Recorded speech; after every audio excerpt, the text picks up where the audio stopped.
During the 1970s, many privateer teams entered the Formula One circus, looking to make it big, with the manufacturer teams such as Ferrari and Lotus, and compete with the big private manufacturers like McLaren and Tyrrell. Most of these teams, even if they had the backing of world champions such as Graham Hill and John Surtees, who had teams respectively, failed, and many failed miserably.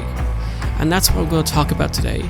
About a team which had the ambitions of becoming one of the greats in F1, with radical new designs, but unfortunately failed as big as its ambitions. This is the story of Maki Engineering, the forgotten formula.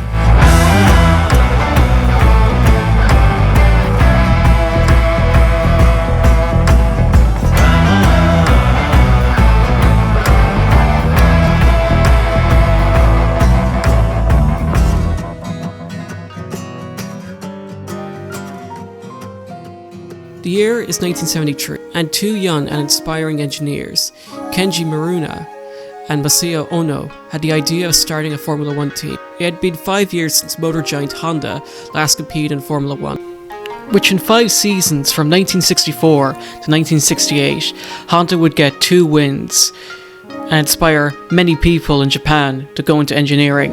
With Maruna and Ono wanting to bring back Formula One glory to Japan. Maki is short for the version of the Japanese word of makikomi, or involvement, aimed originally to create chassis and engines for the team, also being a supplier for other teams, which teams like BRM and Lotus were already doing at this time. The team had its shortcomings though, with firstly the team consisting of mostly men in their early 20s, and there was no experience or expertise to give the mindset into the world of Formula One racing.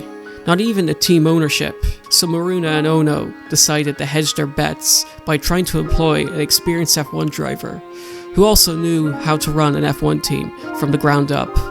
Luckily, a New Zealander was about to lose his seat, and he knew 1 or 2 things about growing an F1 team, and his name was Howden Gainley.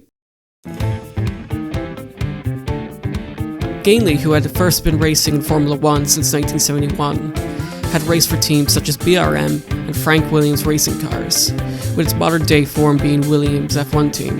Gainley also had a ton of experience in team building, in 1963 becoming the 3rd employee and lead mechanic at McLaren.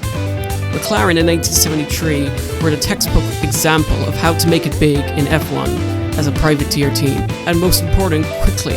And that's what Mamura and Ono wanted, with it being the main reason they wanted to hire Gainley. And it wouldn't be hard, as Gainley really wanted to drive for the 1974 season, after he was fired by Frank Williams at the end of the 1974 season, and Gainley only got himself a 2-race deal with March Engineering. Gainley recalls getting numerous phone calls out of the blue while in Argentina while racing for March Engineering. The calls were from Maki team personnel, requesting him to join their team, and Gainley believing it was some sort of practical joke, that someone could just ask over the phone if he wants an F1 seat for this new fantastic team.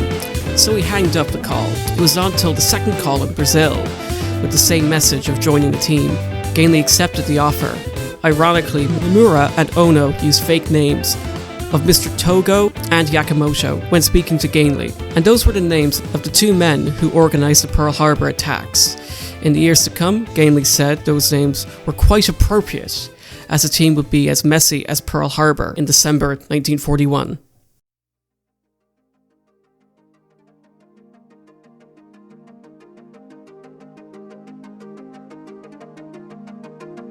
The chassis, the Maki F101, was designed by Ono and Maruna solely, with Ono designing the chassis and Mamura designing the bodywork, with the parts being built in Japan and constructed in Gainley's garage in Slough. This setup was pretty small and was also extremely troubling, with the shipping and time delay. Making any modifications to the car took a long time, with shipping times and the massive time zone gap made communications to and from Japan complicated, as team members who may have an answer to a dodgy part may be asleep, and also expensive, with shipping costs even if it was in one piece of the car that needed replacing. The F101 was debuted to the public on March 15, 1974 in the Carlton Tower Hotel in London, and the reaction to the car and the team launch was pretty confusing. The press thought that a team consisting of people in their 20s and that the launch was somewhat out of the blue, with the 1974 season already 2 rounds in. Many of the press who were attending speculated at the launch that Maki was some sort of cover name for a works project by a big Japanese manufacturer like Honda or Nissan. This theory was boosted when a Maki spokesman claimed that the F101 would be powered by an in-house engine, but when he was questioned about this theory, it was quashed by saying, no, Maki has no contracts with Japanese automakers. This awkward and somewhat confusing start to the team's launch wasn't aided as well by the car, with it simply being ugly, with its protruding airbox, massive side pods, and a windscreen that covered half the cockpit. And because the massive front wing was higher than both tires, it was also an illegal design. Writer Doug Nye described the car at launch as a piece of optimistic rubbish. The car did have some saving graces. In its design, it did not use an in-house engine, with it using a Cosworth DFV V8 engine, which was badged as a Maki DFV, and had required a deal with Firestone to supply tyres from Maki. The team also expected to run 2 cars that season, with Japanese driver Sho Hayami, who was experienced in endurance racing. But due to a lack of financial resources within the team, they decided not to run a second car, with Hayami never having a chance to race in Formula 1, but later became a politician and later became a city council member in Hiroshima. Hayami did have a chance though to be the first driver to test the F101, with it completing laps at Goodwood on the 23rd of March, with the problems of the car made easily apparent. When Miura was designing the boxy bodywork, he wanted to create a very safe car, so exploited the deformable structure regulations, which many teams weren't utilizing. Not because teams didn't want a safe car, they just want a fast one. And this made the F101 150 kilograms overweight than the minimum weight regulations, which almost all teams complied to. The result of this led to the car having a sluggish top speed, unresponsive steering, but the team were somewhat optimistic. With this unconventional design, they prepared for their first race debut at the Monaco Grand Prix, scheduled in late May, but unsurprisingly were refused entry by the FIA, most likely on the grounds of that the car could create a bigger mess than all the cars piling up at Stand the Vote, so they targeted the British Grand Prix, which was scheduled in late July, to attempt to start a race. But Gainley, who tested the car as well at Brands Hatch, Gainley was appalled at the F101 design. During testing, he realised how unpredictable the car was, and he refused to drive the F101 in its original form. So if changes weren't made to the car, he wouldn't be racing for the team. So the team set out modifying the car to create the F101B. The F101B went on a strict diet of removing the creative bodywork with a more conventional look, with appearing more like a Tyrrell 07. But this weight shaving only reduced the weight by 30 kilos, so to qualify at Brands Hatch would be more of an uphill battle.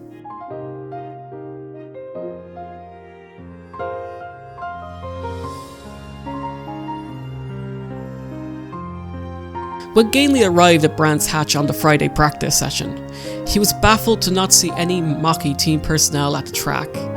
Gainley saying to Motorsport magazine, "I kept phoning the workshop saying, 'Where are you?' I had a friend round the back and said, 'They're sitting down there drinking tea, they won't come.' There was no good reason for them not to come. They even loaded the truck the day before. I think they couldn't quite cope with the moment of truth." Maki team personnel headed to Brands Hatch, but unfortunately missed the first day of practice, so had no time to set a qualifying time. It all had to be made on the second and last day of practice. The Maki team personnel were either confused with the conformities of an F1 race weekend, or maybe overly confident with the car design. Moments like these lessened the trust between Maki and its lead driver, which would be touched on later. Out of the 35 cars entered for the race, only 25 could qualify, so a good qualifying run on the Saturday practice was crucial, and would unfortunately be made harder by there was better weather during the missed Friday practice, and a lack of time to iron out any gremlins in the car. Gainley made a qualifying time of 1 minute 23.7, which unfortunately was the 32nd fastest time, which made the team unable to start the race. But it wasn't all doom and gloom. The car was quick, and Gainley believed that if they had made a qualifying run on the Friday practice, then the car would have qualified in the middle of the field, saying, "The thing wasn't that bad, it was the organisation that was wrong." So a couple of weeks later, the team rocked up for their second race weekend, but unfortunately, it was at the most dangerous track in the Formula 1 calendar, the Nurburgring.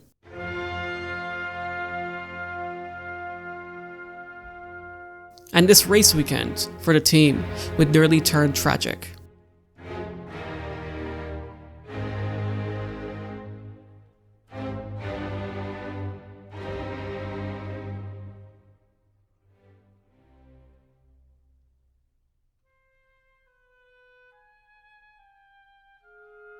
The Nurburgring Nordschleife today is considered a challenging and dangerous track, but back in 1974, it was far worse.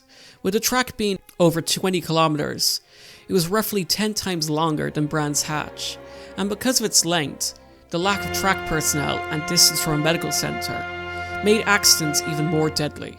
So the Maki team had to make sure that the car was safe and sturdy as possible. Gainley made a couple of practice laps on the shorter southern ring, the Südschleife loop, to get to grips with the track surface and make sure the car was ready for a qualifying lap. When Gainley was about 3 kilometers into his first lap of the Nordschleife, past a narrow track surrounded by trees at over 150 miles an hour, the car veered off the track and hit a metal barrier.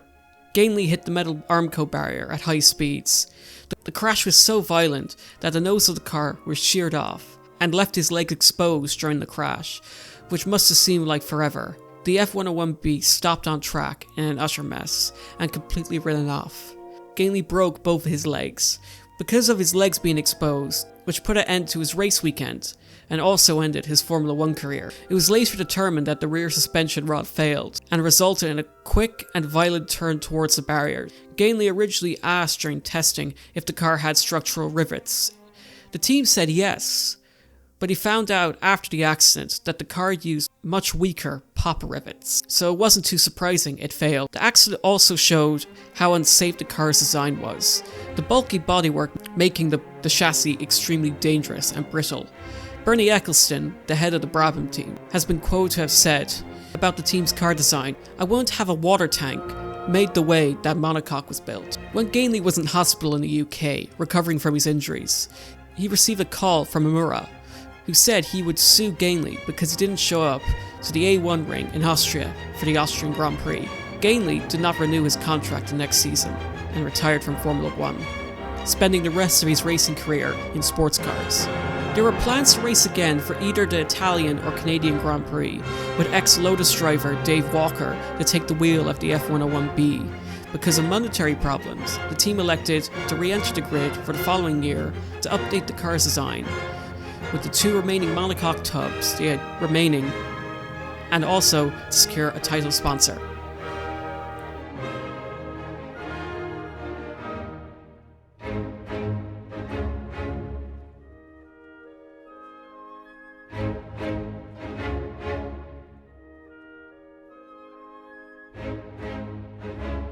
When the 1975 season came along, Maki had developed its next car, the F101C, with a revised airbox, had a widened front track by 40mm and stronger suspension, and longer suspension arms to improve the car's steering responsiveness. The car also had Goodyear tyres after Firestone pulled out of Formula 1, and a new and improved paint job after the new title sponsor of Citizen Watches. For its first entry of the 1975 season, Maki would enter at the 6th round of the season at the Belgian Grand Prix at Zolder, with experienced Australian driver Dave Walker to be behind the wheel of the F101C. But when Walker arrived at Zolder, the team didn't show up, with the reason being unknown, one theory being monetary issues, or that the team decided to further develop the car to make it more likely to qualify in another race, while not risking the car to any damage. Maki and Walker also didn't show up at the Swedish Grand Prix, but the team eventually showed up at the Dutch Grand Prix at Zandvoort, but Walker wasn't present because he was dropped by the team. The paddock and media were surprised to see an unknown driver named Hishiri Fushida. Fushida had experienced the Japanese sports car races and Formula A, which is a modern day equivalent to KFF1 karting. But this wasn't the main reason they signed Fushida. It was because Fushida's father was the owner of Japan's largest kimono manufacturer, so Fushida was essentially a pay driver, showing how the team desperately needed cash to compete in the Grand Prix. But this was the best chance Maki had of qualifying for a race. With there only being 25 entrants for the race, and 25 grid spots, all cars entered were guaranteed a place for the race. So, with a guaranteed race start, Fushida went onto the track during practice to get the grips with the circuit and the car. But unfortunately, the car had numerous issues. Fushida managed a few slow laps in the car. It was made apparent that Fushida had damaged the engine by over-revving it, with it being 10 seconds slower than the next slowest car, and 13 seconds off the eventual pole time set by Niki Lauda. With no spare engine at their disposal, the team had to withdraw from the race weekend, missing their prime opportunity to start a Grand Prix. The team had to also miss the next race at the French Grand Prix to purchase a new Cosworth DFV, with the team entering the next race at the British Grand Prix at Silverstone. But just like the year before at Brands Hatch, there were only 26 grid spots for the 28 cars, and Fushida qualified dead last with a time of 1:26.21, just over 3 seconds slower than the next slowest car, and qualified 7 seconds slower than the pole time by Tom Price. The team, knowing that they put an inexperienced Fushida out of his depth, fired him, and replaced him with English rookie Tony Trimmer, with Trimmer giving the team sponsorship of Fina and Marigold, offsetting the loss of cash after firing Fushida. Trimmer, who was an F3 champion, later said of his experience, "Probably the craziest thing I have ever done. With the mechanics only speaking broken English and saying yes to everything, it must have been a massive culture shock for Trimmer." The next race was the German Grand Prix, and just like the year before, it was at the Nurburgring. And with the memory of Gainley's near-fatal crash still burnt into the team's mind, the car's suspension was heavily reinforced, which added more weight to the car, making it more slower than usual. By the end of qualifying, Trimmer had the slowest time out of the 26 cars, and because there was only 25 grid spots at the Nurburgring, it was the only car not to qualify, being 16 seconds slower than the next slowest car of Jigs Van Leppen, and 44 seconds off the pole time set by Niki Lauda. Again, undeterred, and happy they didn't seriously injure Trimmer, the team packed its bags and headed to the A1 ring for the Austrian Grand Prix. Again, the F101C had further modifications with its radiators and water supply to make the car less heavy to extract more speed. And it seemed like it worked. During practice, Trimmer had the 27th quickest time, with him needing 29th out of the 30 entries to qualify for the race. But Trimmer felt the rear of the car becoming unstable, so returned to the pits, and it became apparent that the rear suspension was only hanging by a tread, and if it had broken on track, and that the A1 ring was a track with some of the highest speeds, a crash would have been catastrophic. So the team didn't run again during practice, so mechanics could repair and strengthen the suspension. And in that time, the other cars became faster and faster, and unfortunately, Trimmer had the slowest time again, and didn't qualify for the race. Questions were now set about how the Maki team was run, with Autosport reporter Nick Brishan saying, "The car looked like it was designed at a school. The mechanics looked like they were dressed by charity, and that the visual impression corresponded to the mechanical reliability of the car." But these comments about the team didn't deter them from heading to the next race the following week. But things would be different, as this race wouldn't be part of the World Championship, and this time Maki and the F101C would finally start a race.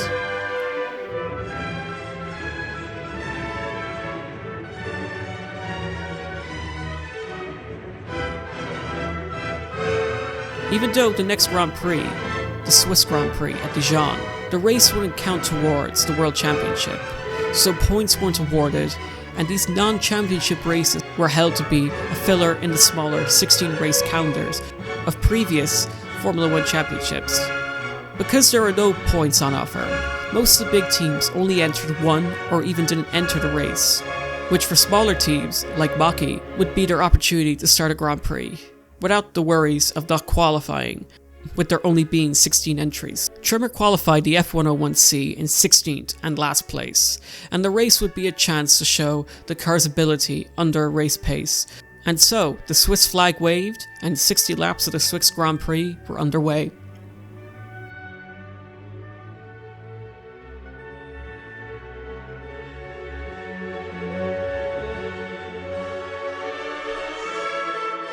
The race was pretty underwhelming for Trimmer, with him making no on-track overtakes, sticking in last for the whole race, and the only issue with the car being that its spark plugs failed, so had to make a pit stop to replace them.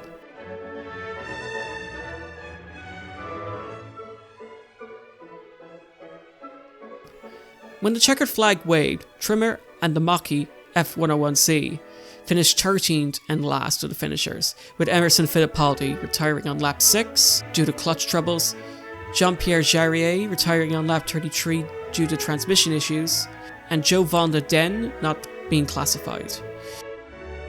Trimmer also finished 6 laps down, also showing the dreadful pace of the F101C, but the team was still delighted that they finally started, and most importantly, finished the race. But this would be Maki's only race start.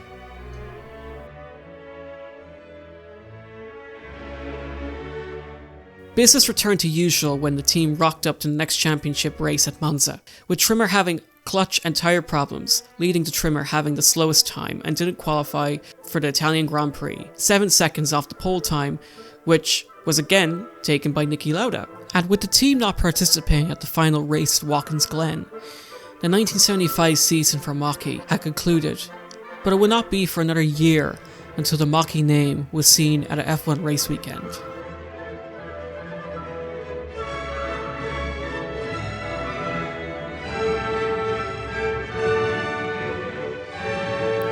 When the 1975 season concluded, it was made clear to some members of the team that a small operation couldn't have big success in the Formula 1 circus, with several of the team personnel and the co-founder of Maki, Masino Ono, moving to Kojima Engineering, which was a Formula 2 team from Japan. Kojima wanted to enter into Formula 1 by the end of 1976, preferably because the final race of the 1976 season would be held in Japan at Fuji Speedway. Kojima had the allure of previous race experience and experts in the field, and also was bankrolled by Masahisa Kojima, who made a fortune in importing bananas. It seemed that it was the end of the road for Maki, but what was remaining of the team, including founder Kenji Mimura, wanting to give it one more go at qualifying for an F1 championship race. So for the entirety of the 1976 season, the team at Maki worked on a brand new car design, the F102A. The F102A car design was a radical departure from the F101. With cash and resources low, the car was designed to be as bare-boned as possible, and again if it hindered safety. Trimmer, reflecting on the F102A, said, "The whole of the front end was held by a small bracket, which looked as though it would cave in as soon as you got going, and you would run over the front of your car." The car, though, was ready to head to Fuji, and Maki's rivals at Kojima were also in attendance, so it would be a match to see which Japanese upstart would survive. But if you're looking for an epic showdown like Lauda and Hunt, which had happened that same race weekend, you'd be wrong, because like how the heavy rains affected the track during the race weekend, Maki were washed by Kojima. The Kojima KE007 was designed by Ono, and later said it was meant to be the original replacement for the F101 series of cars. It qualified in 10th place with a time of 1:13.85 seconds, just over a second slower than the pole time of Mario Andretti's JPS Lotus. And as for the F102A, Trimmer, who had experienced gearbox trouble from the first practice laps, had a time of 1:30.91 seconds, which was 19 seconds off Mario Andretti's time, and 13 seconds slower than the next slowest car. Once again, Maki were the only car not to qualify, and soon after, the team went bust, with most of the personnel heading to Kojima, which would fold the following season after another race start at Fuji.